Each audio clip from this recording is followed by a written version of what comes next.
In today's video, we're diving into the untold stories of 19 African-American LGBTQ+ artists whose passing is considered some of the most heartbreaking in Hollywood history.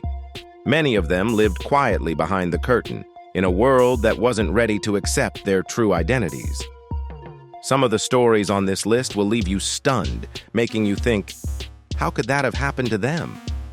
Did you know that one rock and roll icon once rushed into a marriage with a woman, only to face betrayal from a hidden partner? Or that a few artists died in such devastating isolation that even their own families didn't attend their funerals?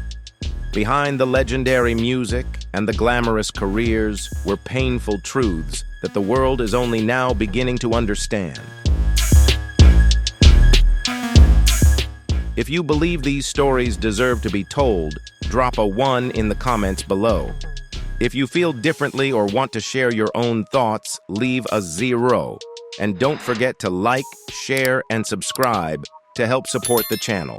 Now, let's jump into the story together. Billie Holiday, one of the most iconic voices in jazz, spent her life singing about sorrow, the struggles of society, and her own personal pain. Her music was celebrated around the world, but behind that brilliance was a life marked by deep heartbreak, as she was forced to hide parts of herself that society wasn't ready to accept. One of the relationships she kept in the shadows was her connection with actress Tallulah Bankhead. Though Billie's heart was open to both men and women, every moment with Tallulah required her to live under the weight of public judgment. One night in November 1958, after an emotionally draining performance in New York, Billie checked into a small hotel to rest. As she stepped into the lobby, she was hit with a devastating sight. Tallulah walked in with another man. A sharp pain rushed through Billie as she watched Tallulah give him the sweet kisses and gentle affection that once belonged to her.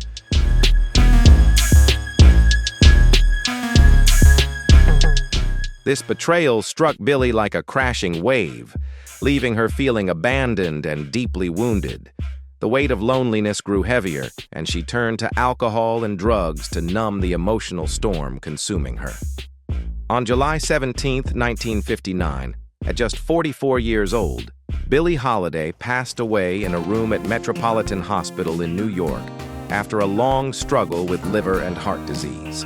Her death marked not only the loss of a musical legend, but also the end of a life shaped by hidden battles, heartbreak, and isolation. Even more tragically, Billie was under police watch as she lay dying, treated like a suspect until her final moments.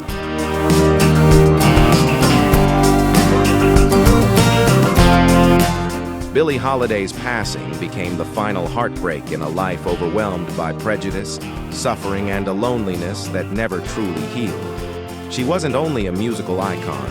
She was also a powerful symbol of the struggle faced by those who couldn't fully live as themselves in a difficult and unforgiving world. If Billie Holiday's story speaks to you, drop a 1 in the comments. If you're still reflecting or hold a different view, leave a 0 so we can continue the conversation together. And remember to like, share the video, and subscribe to support the channel, so that the stories of remarkable artists forgotten by history like Billie Holiday can continue to be shared. Now, let's move forward as we uncover the next chapters in the journey of legends who lived in the shadows of the spotlight.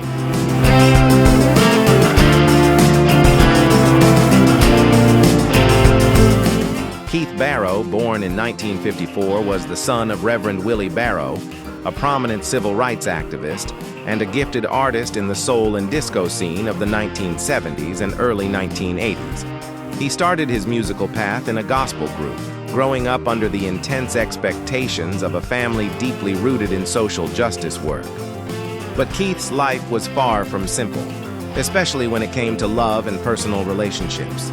Raised in a family dedicated to uplifting the community, he felt forced to keep his true feelings hidden in order to protect both his career and public image. His private relationship with a male musician was kept strictly in the shadows, with every moment together planned carefully to avoid being discovered. Their meetings often took place in a secluded basement beneath a local bar, a secret refuge known only to the two of them.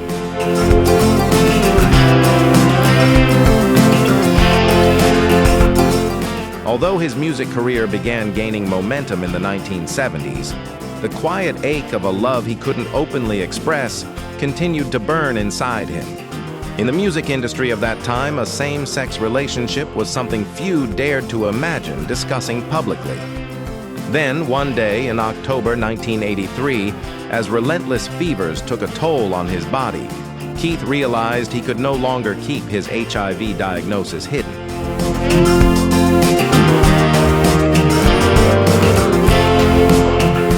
In the end, illness slowly consumed his body, and every cough became a painful reminder of how fragile life truly is. Fearing that stigma would fall on the man he loved, Keith never revealed his partner's name. In his final moments, he had no one he could call, no chance to share a last word of affection. The truth he carried in his heart faded quietly with him, as the secrets he protected were never spoken aloud. Keith Barrow's passing became a silent tragedy, a reminder of the isolation many artists, especially those in the LGBTQ+ community, face when they feel forced to hide their identity and their love in order to protect their careers and public image.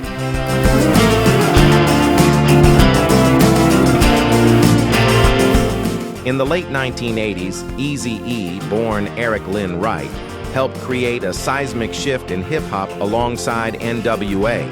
He became a larger-than-life figure praised by fans and closely watched by the media. Yet behind the spotlight, countless rumors and whispers circulated about his private life, including speculation about a hidden relationship with someone from the underground scene. The pressure of public expectations and the intensity of the rap world at the time pushed him into making choices that appeared rushed. On March 14, 1995, he married Tama Woods in a simple ceremony in Los Angeles. For many observers, this moment seemed less like the beginning of romance and more like an attempt to protect his public image amid mounting scrutiny. Not long after, tensions behind the scenes reportedly escalated, and on the night of February 24, 1995, while working at Ruthless Record Studio, Eazy-E suddenly collapsed with symptoms that shocked everyone around him.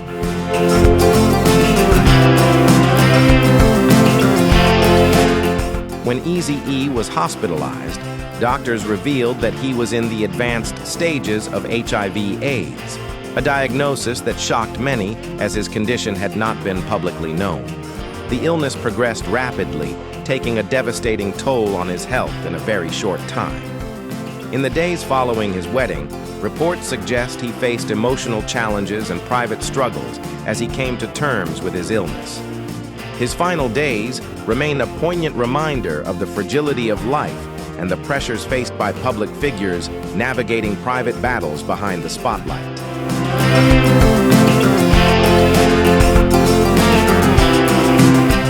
A few days after being hospitalized, Eazy-E passed away on March 26, 1995. His death marked the end of a life that had captivated the world, yet it also left behind unanswered questions and lingering mysteries.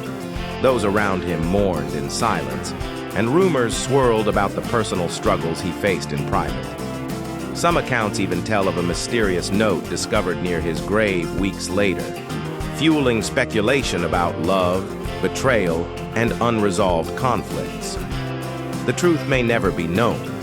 Was his passing the result of fate, or were there darker forces at play behind the scenes?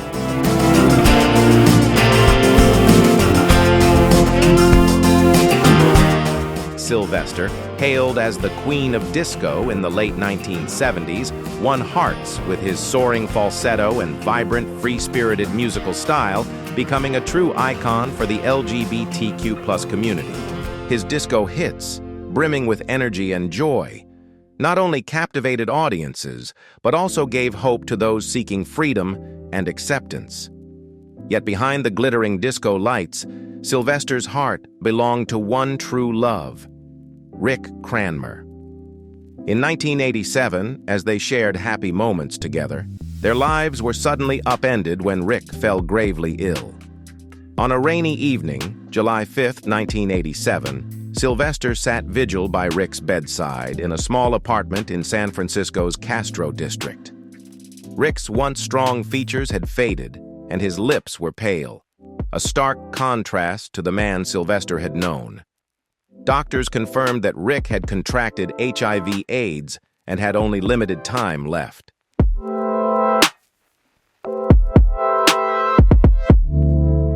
Shortly after, Sylvester also tested positive for HIV. A harrowing battle began for the two men in love, but neither could escape the relentless toll of the disease. Holding Rick's hand through tears, Sylvester whispered, "We'll face this together." Yet just a month later, Rick passed away in his arms. The loss was shattering. Sylvester had not only lost his lover, but also his closest friend and the person who had been his anchor in life.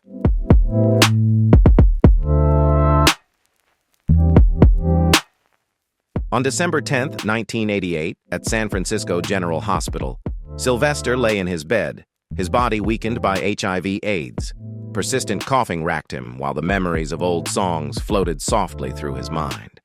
At 4:12 p.m., he asked the nurses to play Patti LaBelle's "You Are My Friend." In the quiet room, the music played gently, like a tender farewell. "Rick, I'm coming to you," Sylvester murmured.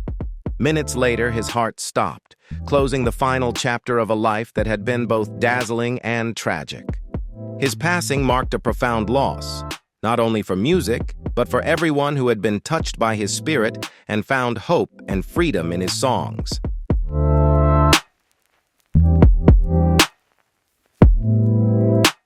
Jermaine Stewart, a standout star in the R&B and pop world of the 1980s, rose to fame with the hit "We Don't Have to Take Our Clothes Off." Yet behind the glittering success, Jermaine carried a deeply personal secret. He was gay and living with HIV. Throughout his career, he worked tirelessly to maintain a polished public image, all while silently enduring the physical and emotional challenges that came with his condition.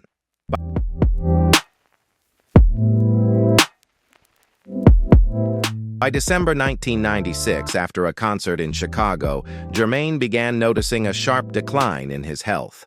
Sudden fevers left him burning up and drained, barely able to stand. Despite this, he forced a smile and continued engaging with fans before finally retreating to his dressing room. But the exhaustion was undeniable, overtaking him entirely.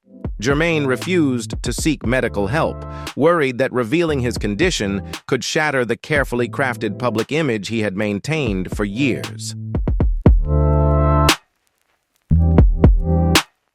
On March 17, 1997, as spring arrived, Jermaine no longer had the strength to go on.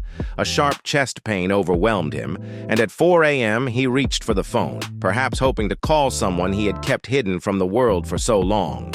But his strength had vanished, and he passed away in complete solitude, with no one by his side.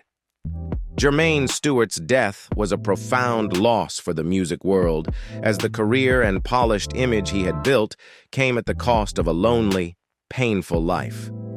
His story stands as a powerful reminder of the struggle between fame and authenticity, and the heavy price of the secrets some are forced to carry.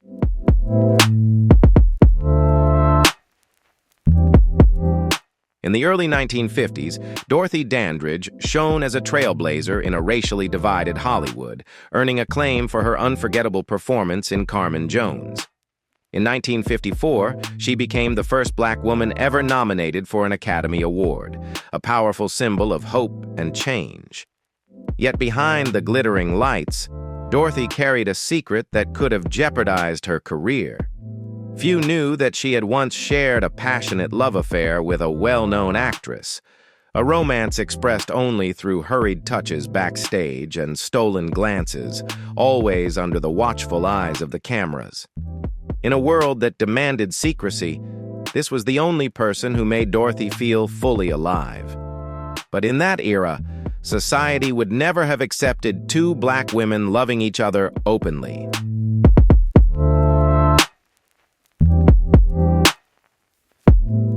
On September 22, 1959, Dorothy was compelled to marry Jack Dennison, a man known for his harsh and insensitive nature. The wedding in Beverly Hills was cold and joyless, with not a single laugh to be heard. Though she recited her vows, Dorothy's thoughts remained with the woman she had truly loved. Just weeks later, on a chilly autumn evening, Dorothy arranged a secret meeting with her former lover in Santa Monica. In the quiet of that hidden space, they held each other tightly, their tears mingling with desperate kisses. It would be the final time Dorothy's heart experienced love in its purest form.